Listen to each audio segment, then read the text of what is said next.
Joining us now is Director of the Griffith Film School, Professor Chris Carter. Chris, thanks for being here today. No worries, thank you. Why is the Griffith University, through the film school, involved in the Vision Splendid Outback Film Festival? Griffith Film School has been supporting the Vision Splendid Film Festival for a long time, since the beginning. And our students actually help by volunteering at the festival. So when they hold events and they need people to support them through handing out food and drinks and things like that, our students are the ones doing that. They also assist with ticketing and those kinds of things. And then while they're out here, they actually work on making films and then screening those at the film festival as well. How many students are attending this year and what disciplines do they represent? We've got about 32 students by memory, and they come primarily from film and animation, and then we also have people from the humanities school in journalism. So we get a really good mix of students, and we're looking to expand that over the next few years as well. In terms of the students that are out here, how valuable is it for them to experience filmmaking in the Outback? I think there's two parts to that. There's filmmaking in the Outback, for one thing. They come out of the city and they get to experience a community that they might not be familiar with, and they get to see another side of Australia. But then there's also the team building that comes out of that. So we take them out of a familiar context and bring them into a different environment, and they get to make a film in a very short period of time. And I think that experience actually strengthens their collegiality, so that when they come back to work on their final year film project, they've kind of already been through it together and built up that sensibility about working together in a high pressure environment. So I think it kind of hits a few different points there. What do you think is the future of the Griffith involvement in the film festival going forward? I'd like to see the students have a lot more engagement with the running of the festival. I think it would be good to bring them more into the fore, so they're very much in the background, and we don't realise that the people that are supporting the festival are actually Griffith Film School students. So I think it would be good to give them a bit more visibility in the future and have them a bit more engaged in the running and coordination of events. I think that would be really great. And then, of course, continuing to make their documentaries about the local people in Winton and being able to showcase that more fully at the festival is going to be something we're looking forward to. You were talking about before that they have tight deadlines to meet when they're making these documentaries. How do they go about managing their time schedule? Well, they are students, so it gets pretty challenging because they're still learning. So if it was a professional production crew, they'd have a much better sense of the time pressure. So that's always part of the learning experience, though. They spend quite a bit of time before the festival begins, time with each other, figuring out their production pipeline, also finding talent and stories they want to tell. And then they just have to sort of recalibrate and think about how to hit that deadline ready to screen their films at the cinema at the end. So it puts them under a lot of pressure, but I think they rise to the challenge ultimately. Griffith is developing a strong relationship with this region. What is the next major activity planned? We're going to bring the students out again to do something related to games. We're not sure exactly what that'll look like, but probably around September we'll do another visit to Winton. We used to only do one visit per annum, but this going forward over the next 3 years at least, we're going to try to do at least 2 visits. The first one being around the Vision Splendid Film Festival, but the next one will be more targeted towards interactivity and game making. And so we'll do something around that in the future, yeah. Okay, Chris, thank you so much for your time today. We really appreciate it. No worries, thank you. Joining me now is Riley and Buddy from vintage blues and rock band Shade Haiti. Boys, thanks for being here today. Thank you. No, thanks for having us. So your band first arrived on the music scene in 2023. Can you tell us how Shade Haiti came together? We all met in high school. I met Oscar in about grade 7, and we just started playing with each other from around then, and then it's slowly evolved, and we got Michael, and then we got Riley. You're the most recent addition, but it's been a couple years now. But we were lucky to meet at high school, which was really great. Yeah. So there's 4 of you guys in the band. What roles do each of you play?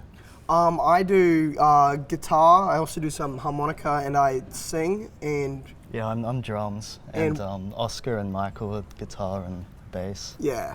So as a young group of musicians, how do you go about channeling the 50s and 60s music?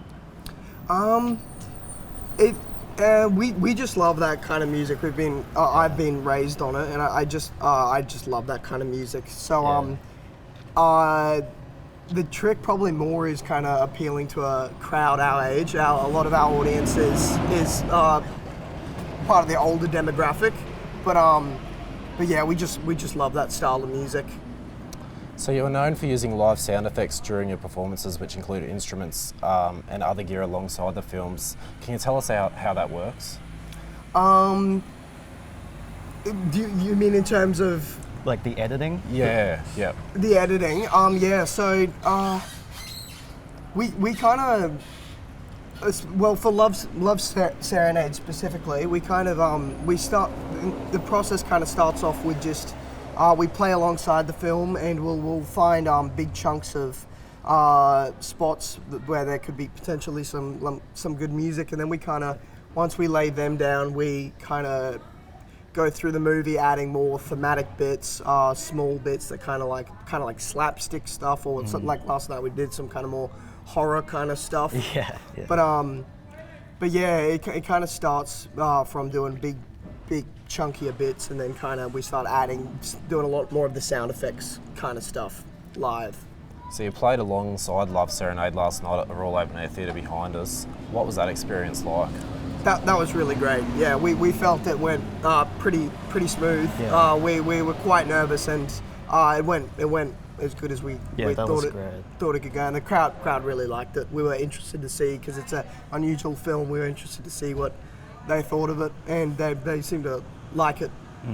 Yeah, I think that's a really good point you make. Have you enjoyed branching out from local venues and playing alongside films? Yeah, definitely, because it's very different to what we do at live music venues. We being more of a blues band, and kind of we do some jazzier stuff as well. We really like doing instrumentals and jamming and kind of doing improvisational stuff. So doing this is really refreshing for us, because there's nothing like playing to a live film.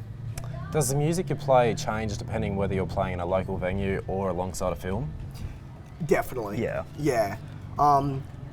Because I'd say, like, when we're playing at music venues, we all kind of go for more catchier kind of stuff. We do a lot. That's where we would be perceived more of a blues band. Whereas when we get to do these kind of shows, we get to kind of be a bit more experimental, expand a bit. Yeah, and it's a lot more aligned to the music we've actually put out and released on Spotify. So, it's really good being able to do that kind of stuff, because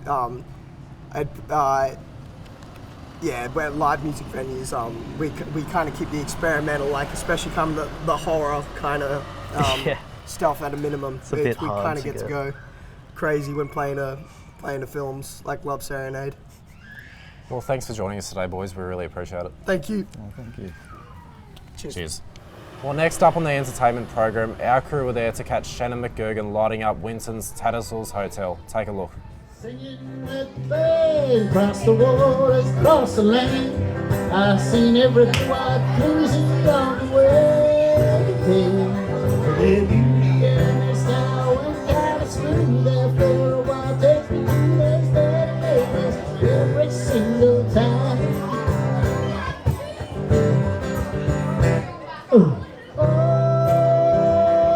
Don't take me home tonight. Down the side. Everybody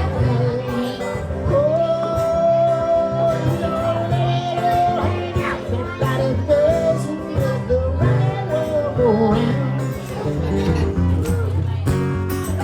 And I know how to squeeze me in. And I take away my life.